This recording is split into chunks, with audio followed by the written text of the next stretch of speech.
Good morning, I'm Angelo Castro III. I'm Angela, and we are the Castros. We bring you the news and the views that make you think. Sometimes we agree. Sometimes we don't. This is News and Views. And here are today's headlines. Former President Rodrigo Duterte's legal counsel, attorney Nicholas Kaufman, expresses confidence in his arguments before the International Criminal Court, asserting that the tribunal has no jurisdiction over the Philippines. The death toll from the recent earthquake in Myanmar has reached over 2,000, with hundreds still missing. The Commission on Elections urges artists to file a formal complaint if their songs are used without permission in campaign jingles for the 2025 polls. And the Transportation Department has created a special committee to review the government's PUV modernization program. First in the news, attorney Nicholas Kaufman, legal counsel for former President Rodrigo Duterte, expressed confidence in his case before the International Criminal Court. He asserted that the tribunal does not have jurisdiction over the Philippines. Here's the report. Former President Rodrigo Duterte's lead counsel, attorney Nicholas Kaufman, once again faced the media during his visit to the ICC Detention Center in The Hague, Netherlands. He believes that the argument they will submit to the court regarding the issue of jurisdiction is strong. This is in connection with the country's withdrawal from the Rome Statute. Kaufman emphasized that the jurisdictional argument has long been considered not only in the Supreme Court of the Philippines but also in the International Criminal Court. The lawyer declined to respond to critics who argued that the alleged crimes occurred while the Philippines was still an ICC member. He said that there is a possibility that the argument may also be included in the confirmation hearing in September.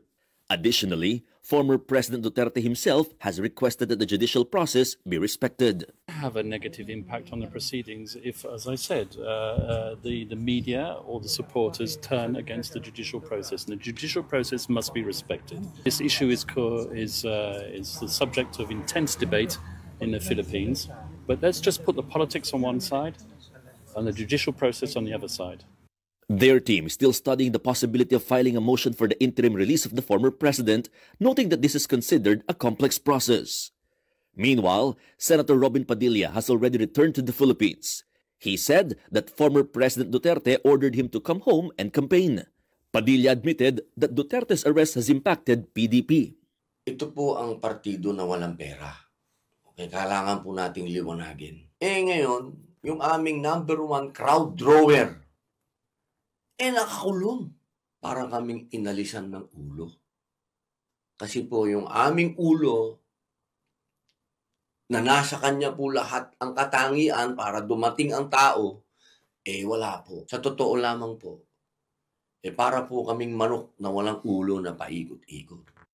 The camp of former President Rodrigo Duterte admits no one can abridge those who would want to speak out against his cases at the ICC. But they say Digong himself requests the public to still respect the judicial process. Reporting from The Hague, Netherlands, for News 5, Mon Gualvez, we are One News. Meanwhile, the death toll following the massive tremor in Myanmar has reached over 2,000. This as several nations extend hand in the ongoing search and rescue operations. Here's the report. Aerial video released by Myanmar Fire Services Department showed a flattened building in Myanmar's Mandalay region after Friday's massive earthquake. State media said the death toll had reached 2,065, with more than 3,900 injured and over 270 missing. Myanmar's military government had declared a week-long mourning period from Monday. Still are too scared to sleep indoors due to a high number of aftershock. Families sat with their children on the sidewalk, by the river, some surrounded by their belongings, and the pavement was dotted with tents and mosquito nets. Several countries deployed rescue teams to help local authorities in the search and rescue operation. Video published by the Russian Emergency Ministry on Monday showed the Russian teams and a search dog looking through piles of rubble from collapsed buildings in Mandalay. The China Search and Rescue Team, meanwhile, had pulled out 4 survivors, 3 adult females and a girl, after 13 hours of hard work in Mandalay City. A total of 91 personnel from 5 civilian emergency response forces organized by China's Ministry of Emergency Management have arrived in Myanmar. The U.S. State Department said a team from the U.S. Agency for International Development was traveling to Myanmar to help identify the most pressing needs. U.S. disaster experts, including those based in Bangkok, Manila, and Washington, are also monitoring the situation. In addition, as announced over the weekend, the United States will provide up to $2 million through Burma-based humanitarian assistance organizations to support earthquake-affected communities as an immediate response to the March 28th earthquake. The Office of Civil Defense has outlined 2 levels of preparation for the potential big one. OCD Administrator Undersecretary Ariel Nepomuceno explained that Level 1 focuses on engineering solutions such as reinforcing infrastructure, while Level 2 involves public actions, including duct cover and hole drills. He emphasized that the country is prepared with plans already in place for Level 1. However, there is a need to strengthen Level 2 efforts to enhance earthquake resilience in communities. Ang mas importante po talaga kaya pagtulong-tulungan natin kung paano yung first level of preparations, which is yung paggawa po natin ng mga engineering solutions. Ibig sabihin, dapat maging matibay talaga ang mga bahay, struktura, buildings, na talagang sumunod yan sa mga mahigpit na provisions, panuntunan ng building code na dapat kaya ng mga gusali natin, ng mga tulay natin, ang lakas kahit hanggang 8.5 magnitude earthquake. Meanwhile, Palace Press Officer Attorney Claire Castro called on local government units to ensure the safety and integrity of buildings in their localities. Pinakikiusapan din po namin lahat po ng building officials sa LGUs kung maaari po ay tignan nila yung mga structure nila at maging stricto po at magkaroon po ng restriction sa pagpapatayo po ng mga buildings para po hindi po prone sa ganitong klaseng sakuna. Kung maaari po talaga. Now, to provide insights regarding this matter, let's talk to Office of Civil Defense Undersecretary Ariel Nepomuceno joining us today via Zoom. Good morning, sir. Good morning din po sa ating mga kababayan. Magandang umaga po. Sir, I understand ang ating building code po has already been amended, pero ang sinasabi daw po yung compliance has been spotty. Can you tell us more about it? Yun po.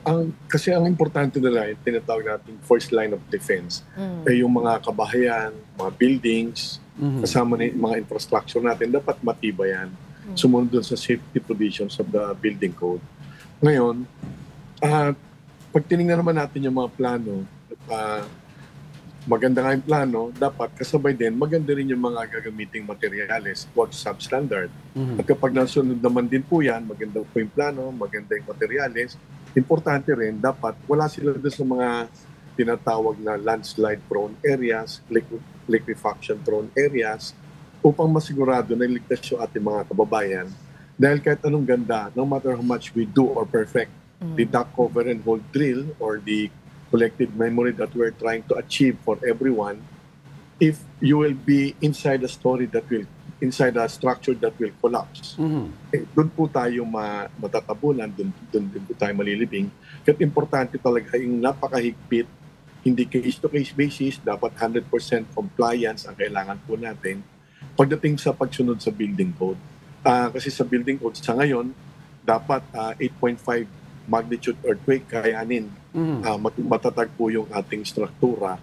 Anything less than that, kagaya po nangyari sa Myanmar, 7.7, at tayo naman po ang pinaghahandaan po natin sa sinasabing the big one, that refers to the West Valley Fault System moving and unleashing a possible 7.2 magnitude earthquake. However, we have to understand that the West Valley Fault System is just one of the 175 fault systems in the country. Meron pa ho tayong, on top of that, 6 active trenches na mas malalakas po yan. Ang gumalaw sa Myanmar is a trench, hindi po fault system yun. So, pag tinignan natin yung mapa natin, for example, you will notice at the left side of the archipelago, doon sa may bandang West Philippine Sea, that's the Manila Trench. If it moves, according to scientific studies, that can cause an 8.3 magnitude earthquake. Mas malakas po yun. And there's a possibility of a tsunami being caused by the movement of the Manila Trench. Kaya talagang po maghahabol tayo pagdating po sa mga struktura, we really have to catch up, especially for our so-called critical structures. Baka, Yusek, ang question kasi dito is baka yung mga buildings moving forward, yung mga bago-bago that belong to the amended building code era, madali na lang yun kasi may compliance yun eh. Ang question is, paano po yung mga lubang building na hindi pasok sa current building code? Is there a way of reinforcing these materials to comply with, well, a hypothetical big one? Yes, tama po. Actually, may available technologies naman po to retrofit the old buildings kung kaya pa. But this has to be done by experts. Hindi po pwedeng tayo-tayo lang yan or yung non-engineers, kumbaga, tsatsambahan lang po yung paggawa niyan. Retrofitting a building to strengthen the original structure is a valid option being done by advanced countries like Japan. Inuuna halimbawa sa Japan, inuna na nila lahat ng kanilang mga eskwelahan, lahat ng paaralan, dahil mga bata ang nandiriyan. Yes. Lahat yan, more than almost 100% na retrofit na nila yan. And all their hospitals are already retrofitted.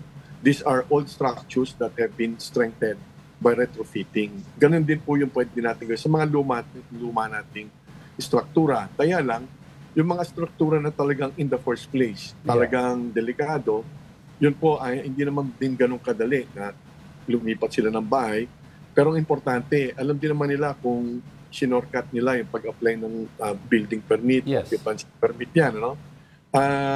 The national government, no matter how much we want to resolve this issue, the national government cannot do this alone. The private sector should be able to help themselves, yung mga kababayan po natin, yung kaya nila, maghanap na kayo ng engineers, alam din naman po ninyo kung paano nyo papalakasin yung inyong bahay, kailangan po gawin natin yan. The local government units also, as expressed by Malacanang, they have the primary role and primary responsibility to make sure that the new buildings will be, or new structures will be compliant. And then meanwhile, yung mga dati ng mga nakatayo, every year, lalo na po yung mga kumukuha po ng mga business permit, chine-check po nila ulit yan eh. Yes, they should put as one of the parameters, hindi lang po yung fire hazard issue, no?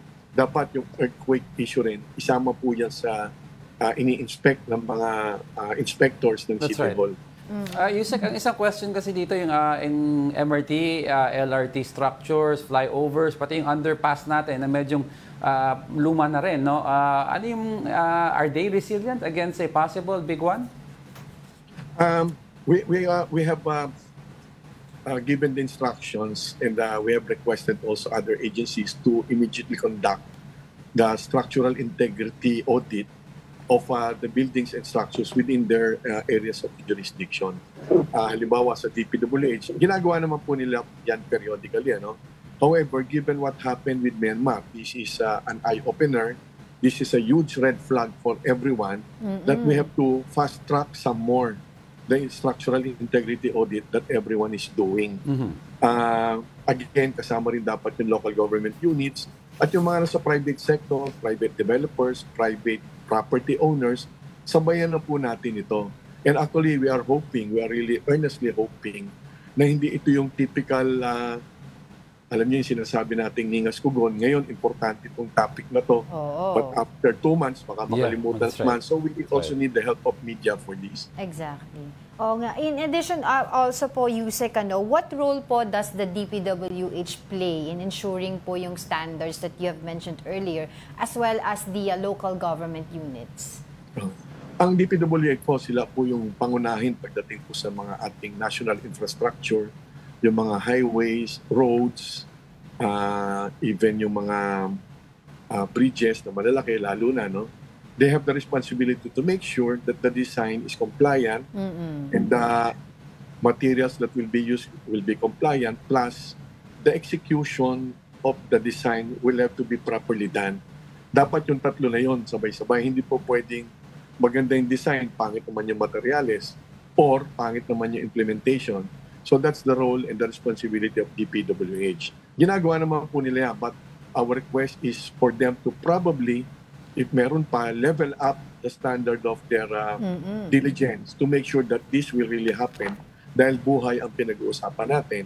Ngayon, pagdating naman po sa LGUs, again, yung mga bago pala mag-a-apply ng mga construction permits, occupancy permits, they have to make sure that these are all compliant, all applications will be compliant to the building code. Plus, isama na rin po nila yung inputs ng DENR, meaning yung NGB, na makikita po natin sa mapa ng NGB what are the hazardous areas in terms of landslide-prone areas, tsunami-prone areas, the liquefaction-prone areas. Dahil kahit napakaganda po ng building nyo o ng structure nyo, kung nandun naman kayo sa dapat wag tayuan ng structure, like yung matitinding slope, guguho lang yung bahay kahit napakatibay niyan. So we have to make sure that all these provisions, all these measures will be incorporated and followed. Yes, Yusek, I like to ask lang, no, based sa mga assessment nyo, ano yung mga specific areas? We don't like to scare people, but then again, we still have to strike a little amount of fear for people to be guarded. No? Ano yung mga areas nakikita nyo would likely be most affected if it hits the West Valley Fault? Kasi I understand BGC is right near the fault line. Madami din structure sa Makati, Marikina River is also right on the fault line, Quezon City. So ano yung assessment nyo na talagang tututukan natin? Yes, maganda po yung tanong nyo. This is a good chance to clarify this. Kasi may misnomer, may misunderstanding that ang akala po nila, yung mismong nasa fault system lang, yung parang guhit lang na malaki, ang delikado. Yes. Tapos naririnig po natin minsan, kapag 5 meters away from that, to the left, 5 meters to the right, safe na. Hindi po totoo yun. Yung kung nandun sa mismong linya, of course, delikado yan dahil baka matumba yung bahay nyo pag nagkaroon ng movement dun sa fault.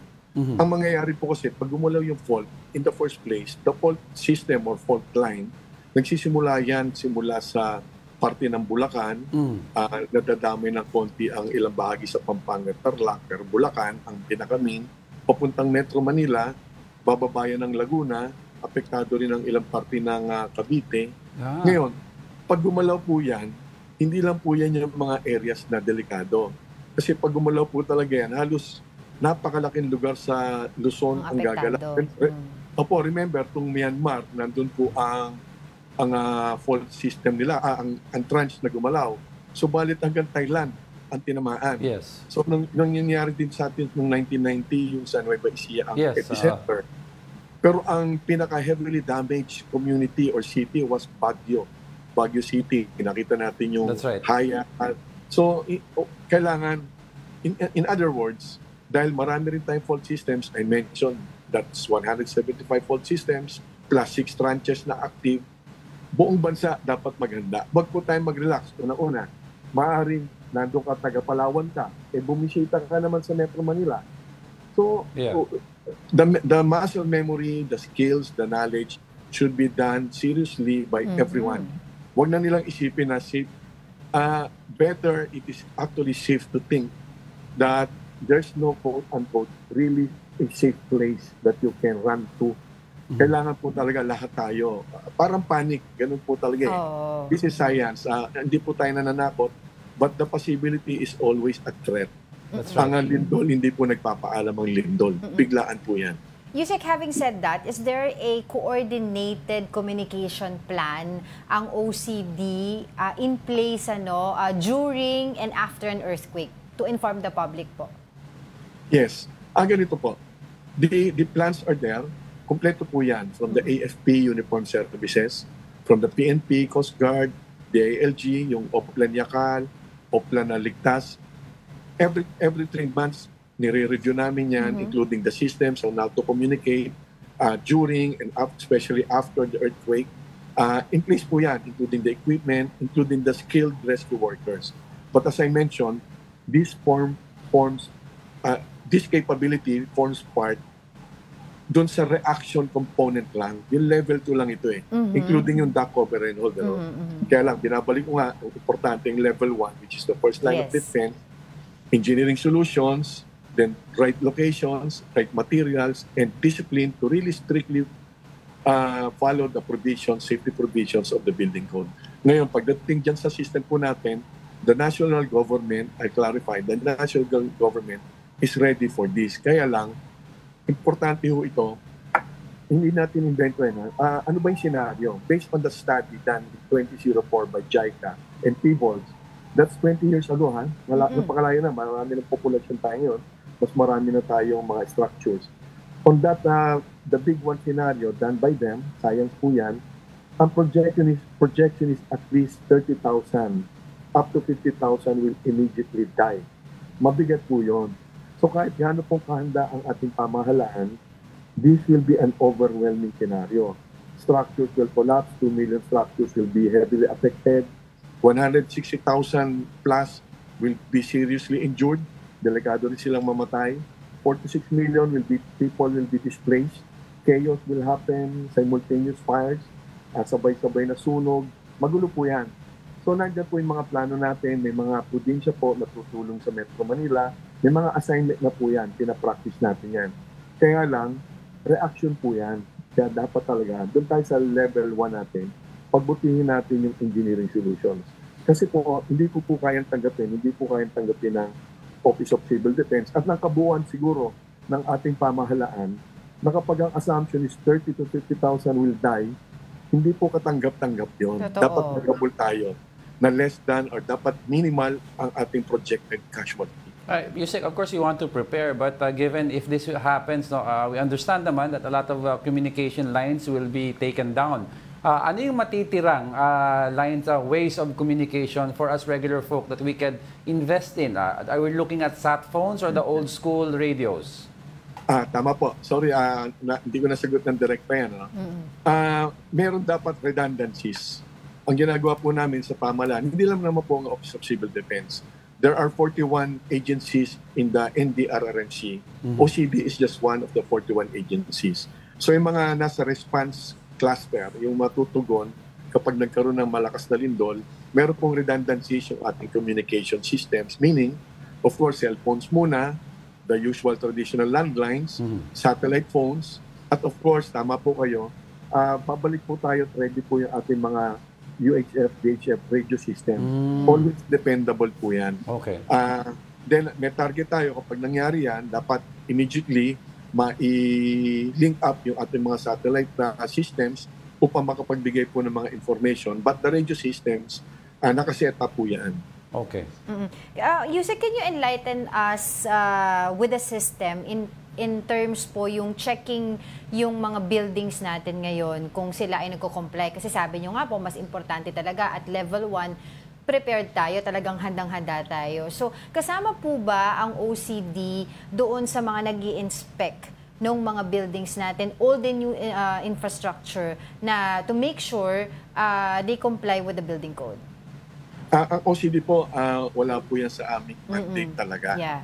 But given that OCD is the secretariat and acts as the leader of the NDRRMC, although of course our chief, the chairman, is the Secretary of National Defense, si Pagyan, si Sec Chudoro, ginagawa po namin sa OCD, right now, ginagawa po natin yung higher level of conversation, discussion, leveling up the level of awareness. Yan po yung ating kampanya ngayon that the engineering solutions this time must be given more focus. Kasi lagi po tayo nakapako dun sa reaction component. Dapat sa prevention component po tayo maghabol. Parang push lang ng push sa mga LGU. Tama po. Nag-iingay lang po tayo. Kailangan po natin ng media. Ganito po dapat po, hindi lang talaga ang gobyerno, both local and national, ang mataranta. Dapat po yung mismong kababayan natin. Lahat tayo. Dapat mag-usap-usap ang mga pamilya, lahat ng pamilya. Yeah. Walang exemption. Dapat pag-usapan nila, halimbawa, pag ganyang emergency o yung anak, kung halimbawa nasa eskwelahan ka, saan ka pupunta? Paano tayo magkikita-kita? That's Meron ba tayong go bag? Meron ba tayong whistle, yung silbato? Pag may emergency, pag pupunta naman ho kayo ng magbabakasyon, pagpunta nyo doon sa area na dapat na-check na nyo na sa Hazard Hunter Philippines.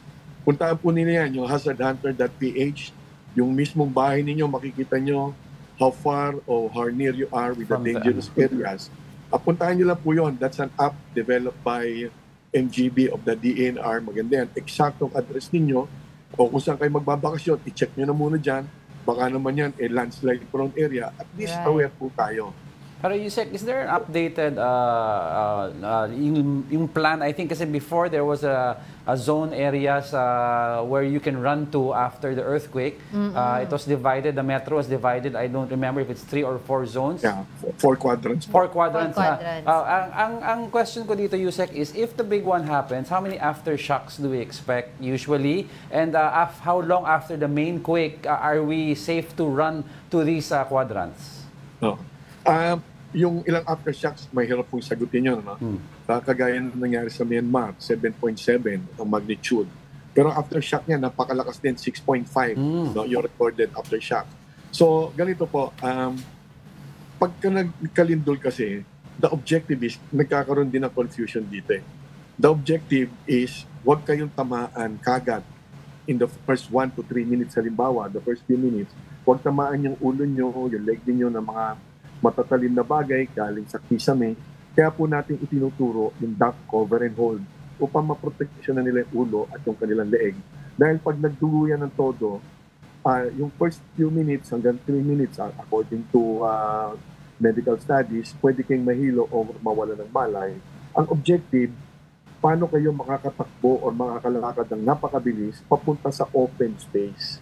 Yung open space meaning, wala rin babagsak dyan na nasa ilalim kayo ng puno o nasa gilid kayo ng building na may mga claddings o may mga salamin na pwedeng bumagsak din. Dapat open space na safe. Ang objective po is huwag kayong matumba, huwag kayong makapagsakan ng matatalim na bagay o mabibigat na bagay at makapunta kayo kagad doon sa open space. Ngayon, iba yung sitwasyon na nasa first floor, iba yung sitwasyon na nasa 20th floor, iba rin yung sitwasyon na nagdadrive ka sa EDSA, nagdadrive ka sa Skyway, lahat po yan dapat alamin po ng ating mga kababayan. Alright. On that note, maraming salamat po sa inyong oras. That was sa OCD Undersecretary Ariel Nepomuceno. Thank you, sir. Thank you rin po. Salamat po. Alright, we'll be back with more stories after the break. Keep it here on One News.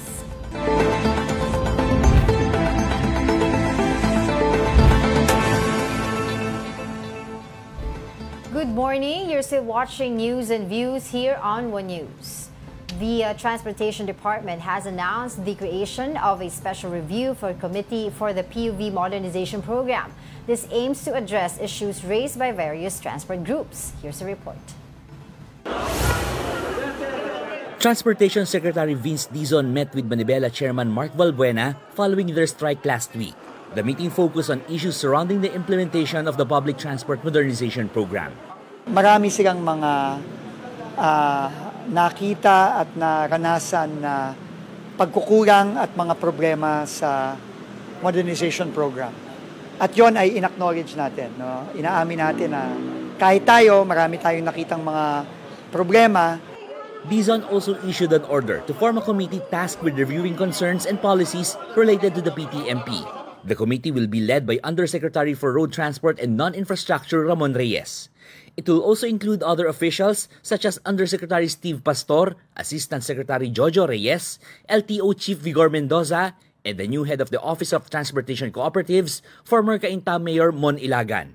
It is noticeable that LTFRB Chairman Chofi Luguadis III is not part of the committee. Dizon clarified that this does not imply anything further and there will be no changes in the LTFRB leadership at any time. I think kailangan dito merong fresh perspective, no? Para maintindihan ano ba ang mga problema, maintindihan ang mga pagkukulang, pero hindi naman ibig sabihin nun, hindi involve ang LTFRB dahil ang committee to ay makikipag-usap sa lahat ng mga stakeholders. And siyempre, kasama na dyan ang LTFRB. Kailangan mag-focus tayo sa talagang napakalalim at unbiased review ng modernization program. At magagawa lang natin to kung mga bagong tao at bagong mukha. The committee is expected to submit the recommendations next week. But while the recommendations are still pending, Manibela is calling for an extension of their franchises. Hanggat na may dialogo, pinapakinggan tayo habang ang importante po talaga rito ay maibalik muna sa amin yung aming mga at least provisional authority na makabiyahe kami. Kasi kung wala yon, kahit na nagdadialogo tayo, kolorum pa rin kami. Wala pa rin kaming mga papel. So, habang nagdadialog tayo, kailangan may pinanghahawakan din kaming mga papel na nakakabiyahe na talaga kami. For News 5, Gerard de la Peña, We Are One News. What should we expect following that meeting?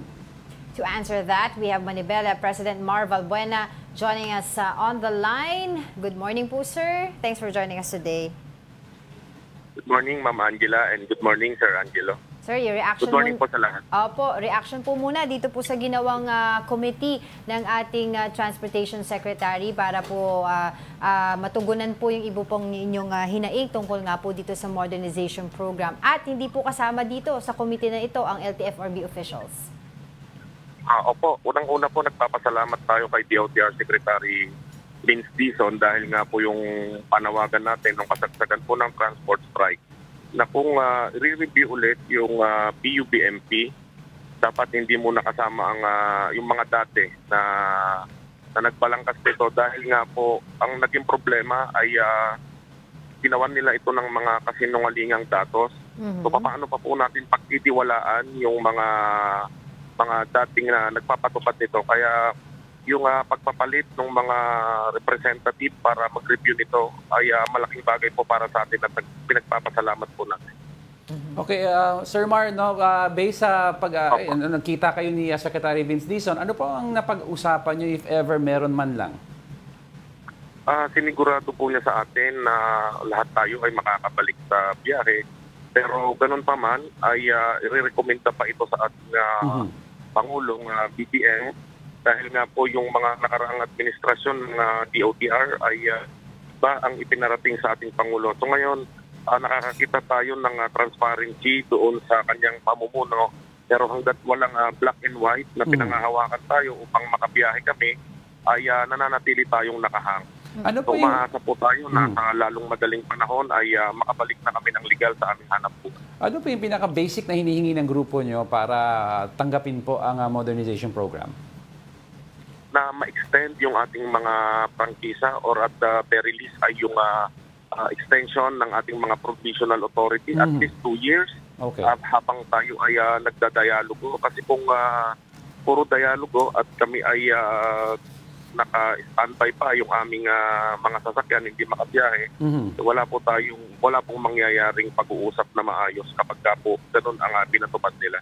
But for the record, Sir Mar, kayo naman po ay bukas sa pagsali dito sa modernization program. Kasi just to make it clear, ito po ay ang PUV modernization program is not canceled but kumbaga nadidelay lang. Opo, katunayan po yan, isa po tayo sa mga naunang nakapag-modernize ng ating mga traditional jeepney na talagang itsurang jeepney. Hindi lang natin na maintindihan na akala nila ay hindi tayo pabor sa modernisasyon. Maling-mali po na impression yon. At tayo ay ang ayaw lang po natin dito ay yung consolidation po talaga ng ating mga franchise. Okay. Bukod po ba dito sa consolidation, meron pa po ba kayong iba pang mga hinaing at patungkol nga po dito sa modernization program? Alam niyo po, mahal na mahal natin yung ating kultura at saka yung tindig ng ating mga jeepney. Yes. Bukod sa matibay na at mura pa, ay hindi po ito minibus. Gusto po natin yung gawa po dito sa atin at hindi po yung ini-import pa galing ng China. Okay. Meron po ba tayong timeline na pinag-usapan together with the committee tungkol nga po dito sa pag-uusap ninyo? Opo, ang sabi po sa atin ng ating buting secretary ay bago daw po Holy Week, baka makapaglabas na sila ng memorandum circular na makakapagpatuloy tayo sa ating biyahe. Pero ganun pa man, ngayong week, kasama po tayo sa technical working group na magbabalangkas po nito. At yung mga iba pang hinaing at mga solusyon na ihahain po natin. Ilan po ba kayo dito sa hanay ninyo ang kung sakasakali makikinabang po dito sa extension ng franchise kung sakasakali po na maaprubahan ng Department of Transportation? Ma'am Angela, ang datos po talaga natin, mahigit 100,000 pa ang hindi po talaga hindi pa consolidated talaga. Yung iba karamihan dyan ay nag-apply pero napilitan lang talaga. At yung iba naman ay nag-apply pero dininay. But Sir Mar, no, para klaro So, may lang. mga ganun pong kaso. Okay. Opo, Para, para malinaw lang, no, ano po ang status ngayon ng mga miyembro nyo given na medyong magulo pa regarding consolidation? Alam niyo po, simula po April last year, tinuring na po kaming kolorum at hindi na po kami makapagparehistro ng aming mga sasakyan. At nahihirapan kaming magbiyahe dahil nga po patago. O kung mahirap po nito pagka nahuli po kami, napakalaki po ng multa. Hindi po bababa ng 12,000 pesos at 60,000 pesos po yung pinakamalaki. Sa jeepney pa lamang po yun. Yes, at sa mga UP Express po ay umaabot po ng mahigit 200,000 piso. Yung mga tumigil po ng biyahe, ano po yung nagiging source of income nila? Actually, yung ibang tumigil, wala po talagang tumigil sa amin at nagpatuloy. Pero yun nga po, nakikipagpatintero tayo sa kalsada at may window hour lang po ng paglabas. Aminado po tayo dyan. Kesa naman po magnakaw yung ating mga kasamahan. At ang sinasabi nila noon na kapag tumigil na kami sa biyahe, bibigyan kami ng gobyerno ng hanap buhay o ng TESDA. Pero ni isa po doon sa talagang itinuring na kolorum at hindi na na-renew. Wala naman pong ganitong programa talaga. Peke po yung programa na sinasabi nilang kapag tumigil na kami sa biyahe at hindi kami sumama doon sa programa ay mabibigyan kami ng alternatibong kabuhayan. Wala pong ganun. Wala pong nangyaring ganun. Just to be clear po, may mga nahuli po ba prior to this na pag-uusap niyo po sa bagong liderato ng Department of Transportation ng mga kolorum sa inyong hanay? Isa po yan sa pinakamabigat na dahilan kaya po kami nagkasa ng transport strike ng mga nakaraang linggo. Dahil nga po marami na sa amin talaga ang pinapahuli at nahuli talaga. Marami po tayong hawak na mga tickets na kailangan tubusin na hanggang ngayon di pa po natutubos. Kasi nga ang gusto nila, kahit may pangtubos ka, kailangan consolidated ka. Yun nga po yung inaayawan natin. At bukod po doon ay talaga pong kasabwat na itong LGU. Kasi ang LTFRB, sabi po sa amin ng LGU, inutusan daw sila kasi hinuhuli na rin kami ng LGU ngayon. Dati LTO lang at saka HPG. Ngayon po kasama na ang LGU. At ang sabi sa amin ng LGU, pagka pumapanik kami sa kanilang tanggapan, ang sinasabi sa amin ay utos daw po sa kanila ito ng LTFRB. What do you mean by kasabwat po? Kasi po, wala pong kasing police power ang LTFRB na ngayon. Wala na siyang mandato para manghuli. Kaya po ang ginagamit nila ngayon ay ang LGU kasi nga ang LTO hindi niya na makasama dun sa enforcement kasi nga labag po sa batas na kung hindi ka naman nakakonsolidate dapat hindi ka na ma-renew. So naiintindihan po tayo ng LTO doon pero wala din silang magawa minsan dahil nga po kung may utos dun sa kanilang mga matataas na opisyal, wala din po silang magawa. Sir Marno, based sa pag-uusap nyo ni Secretary Vince, no, aware ba siya sa nangyayari pong sitwasyon, yung mga nakikipagpatintero sa pangkabuhayan ng mga kasama natin sa pagmamaneho? Kahapon po, Sir Angelo, nalaman niya lahat ito na talagang pinapahirapan kasi nandoon mismo yung mga nahuli na mga members namin.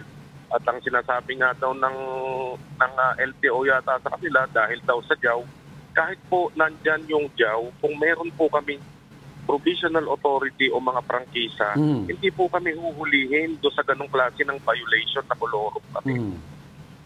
So yun po yung pinakamabigat kasing penalty po doon Sir, doon po sa usapin, doon po sa yung modernization, yung sa utsura nung jeepney. I remember po kasi nagpresenta po ang Francisco Motors ng modernized jeepney na hindi pa po nalalayo naman dun sa kultura natin, yung itsura po talaga ng jeepneys natin. And for some point, correct me if I'm wrong, parang pumayag naman po, di ba, yung LTFRB na DOTR rather, na pwede naman daw po, hindi naman na exclusive yung paggawa ng disenyo ng jeepney mula doon sa supplier sa imported mula sa China. Opo, Ma'am Angela. Yun po yung nakakatawa na nakakalungkot dito sa mga pahayag ng DOTR nakakatawa na sabihin nila pumapayat sila doon sa itsura na yon, doon sa bukaan ng ating mga traditional jeepney. Nakakalungkot na kahit isa wala naman po doon ang pinayagan nila na ipasa o bigyan ng accreditation para po makapag-mass produce yung ating mga local manufacturer. So wala naman po tayong nakikita eh. Meron po na po ba tayong nakita na isang transport cooperative o transport corporation na at least may 15 silang modernized na local jeepneys? Wala po. Wala po tayong makitang ganon. Pero may nagpasa na para maaprubahan. May nagpasa pero wala po tayong nalalaman pa na talagang binigyan po ng certificate of compliance dito sa ating mga local manufacturer o builders. Kasi nga po, puro po, hindi ko alam kung ano ho ang kaibahan ng mga galing ng China at galing nagawa dito sa atin. Na bakit hindi po nila maaprubahan. Alright, sige po, mahaba-habang usapin ito. Kailan lang po yung next na pag-uusap po ninyo nitong new committee? Baka po, kung hindi po tomorrow, Thursday po, yan po ay pinangako nila at tayo po ay tumagot dahil nga po, kailangan na po ang report sa ating Pangulong Ferdinand Bongbong Marcos. Alright, sige po. Tatawag na lang po ulit kami sa magiging update po ng inyong pinag-usapan. For the meantime, maraming salamat po sa inyong oras, Manibela President Mar Valbuena.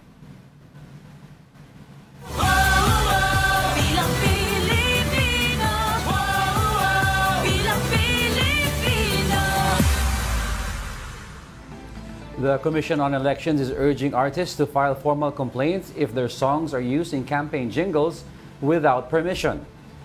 COMELEC Chairperson George Garcia emphasized that official complaints are necessary for the whole body to act on intellectual property violations. In January, the COMELEC signed an agreement with the Intellectual Property Office of the Philippines to monitor and enforce copyright protections. Artists who believe their songs have been used without consent can file complaints through COMELEC's Election Information Department. In other news, hunger in the Philippines rises to 27.2%, the highest since the pandemic or September of 2020. According to SWS, this is 6% points above the 21.2% recorded in February 2025. The survey also showed that Filipino families experience involuntary hunger at least once in the past 3 months. The Agriculture Department has maintained there is no food supply shortage in the country. While definitely in areas you cannot discount that there is hunger because of, but I think that's more of economics na eh. It is not agriculture related eh. Kasi we have almost most of everything, lalo na ngayong March, April, May, June, ano, hanggang dry season lang naman. Kita naman natin yung presyo sa palengke, bumaba. Don't go away because we're not done yet. Stay with us.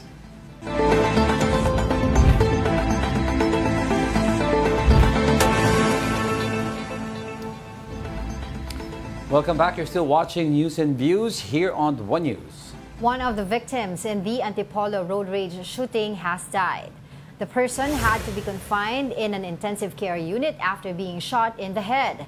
4 persons were hit, 3 riders and a woman who was later found to be the suspect's live-in partner. 3 counts of frustrated murder and a case for violation of the election gun ban had been filed against the suspect. The suspect is currently in police custody. Uso na naman ang galaan ngayon summer pero hinay lang sa kulitan at biruan. Baka kasi ang mabitawan ninyo ay bomb joke na bawal sa batas. Para bigyan ng mukha ang balita, Mobile Journal, Meremon Reyes.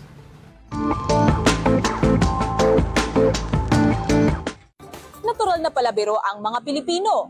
Pero lahat ng biro may hangganan, lalo na kung magta-travel ka.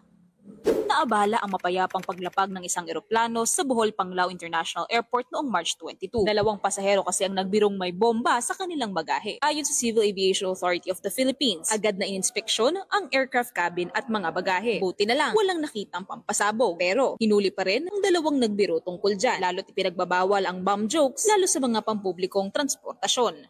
Kasi mag-create ng ano yan ng panic or tension doon sa mga nandun sa loob ng aeroplano. Talagang napiperwisyo rin ng airline dahil unang-una nagkakaroon ng ibababa lahat yung pasahero, bababa yung bagahe para makita kung clear talaga. Kasi hindi naman natin po pwedeng sabihin na joke yan. Sinabi ng isang pasahero, we can never tell kung joke o hindi. Hindi naman bago ang mga ganitong insidente. Sa halos 4 na dekadang nasa serbisyo ang retired flight purser na si Wilfredo Lopez, swerteng wala naman siyang naengkwentrong tunay na bomb threat. Pero dahil bukod sa piloto ay nakataya rin sa mga steward at stewardess ang kaligtasan ng mga nasa flight, alerto raw palagi ang kanilang pandinig. Hindi lang para makichismis, kundi para matiyak ang maayos na biyahe. Lalo na't may mangilan-ngilan daw talagang nagbibitiw ng bomb joke. Yung bomb jokes, we take it seriously. Ang job kasi ng cabin crew is for the safety of the flight, the passengers. Second lang yung comfort nila and the service that we give to the passengers. Just to coordinate everything with the flight deck. And that's the time that we get our instructions from the flight deck on what we do. Hindi rin daw excuse na hindi alam ang batas. Kaya kung gagala, maging responsable raw dapat na traveler. Magbasa muna tayo ng tungkol sa flight, kung ano po ba ang pwede, kung anong hindi. Hindi po tayo nasa restaurant, wala tayo sa mall, wala tayo sa bahay lang ng ating kaibigan na pwede tayo mag-joke. At kung hindi mapigilan ang biro, tandaan na meron niyang hangganan. Meron po tayong presidential decree, yung 1727, na talagang bawal yung mag-utter ng bomb jokes. Hindi lang sa aeroplano, kahit sa mga loob ng public transport, talagang mahigpit sila dyan. Saka may multa yan kung sakali man, kung talagang severe yung ginawa, may 5 years imprisonment or fine of 40,000 pesos. Hindi lahat ng biro nakakatuwa. Ilugar palagi ang mga sasabihin, lalo pa kung makaka-apekto ito sa seguridad ng maraming tao. Mobile journalist Marymon Reyes po, hatid ang mukha ng balita. Nasamahang basketball ng Pilipinas has confirmed that Justin Brownlee tested positive in a recent drug test. The organization acknowledged the situation in a statement but did not disclose the specific substance detected. According to SBP, Brownlee is receiving legal assistance from his lawyers in the U.S. as they work on addressing the matter. The Basketball Federation also clarified that FIBA has not issued any official ruling on the case as of now. SBP, though, remains hopeful that the situation will not affect Gilas Pilipinas' preparations for the FIBA Asia Cup. Brownlee previously tested positive for carboxy-THC in 2023, which resulted in a 3-month suspension.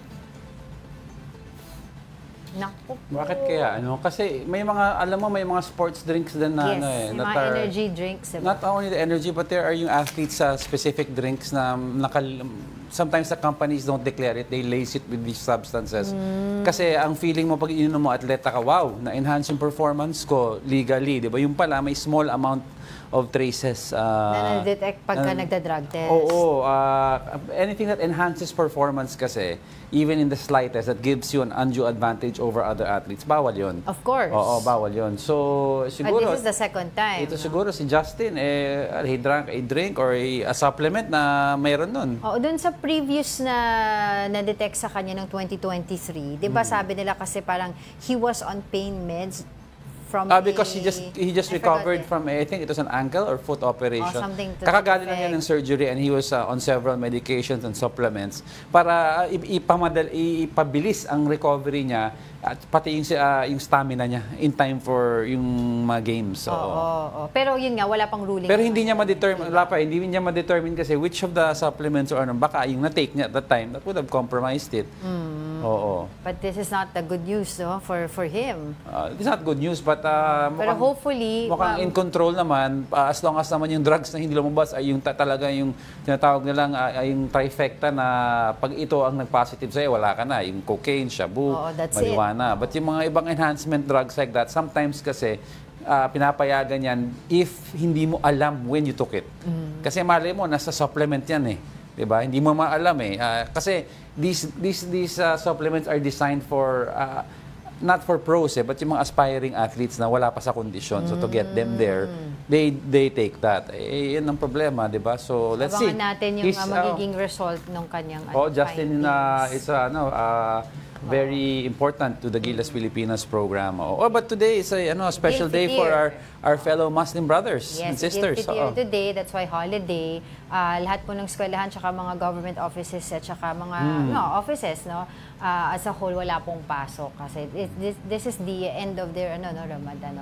Yeah, we are one with them in their celebration, of course. Also, April 1 is April Fool's Day, supposedly. Pero ingat-ingat po tayo sa mga joke natin. Kasi yung iba, napaglalaroan na yung feelings ng ibang tao. Na nauso din yung, kunyari mo, buntis, hindi naman pala. Death joke, bawal din yun, di ba? Yung mga bomb joke, kanina sa... At saka, mag-ingat pala kayo sa mga nagpo-post sa Facebook na may litrato tapos may mga bulaklak o may mga anghel sa gilid. Kasi kung babasahin nyo minsan, hindi pala patay, baka kabahan kayo. Yung pala, happy birthday minsan nakalagay. Ingat lang tayo sa... Siguro mga joke like, pinalitan mo ng asin yung sugar, yung mga ganun. Pwede pa yun eh. Pero yung mga practical jokes na like that. Ako, nakatikim na ako yan ng kape na nilagyan ng asin. Ingat-ingat po tayo noon. Para di natin masakit. At lastly, based sa report kanina, wag mag-bomb joke. Hindi maganda yan. Alright, before we let you go, I'd like to leave everyone with a quote. Life is not a problem to be solved, but a reality to be experienced. A quote from Soren Kierkegaard. And that wraps up today's episode of News and Views. Join us again tomorrow. I'm Angela Lagunsad Castro. I'm Angelo Castro III. We are One News. All sides, all the time.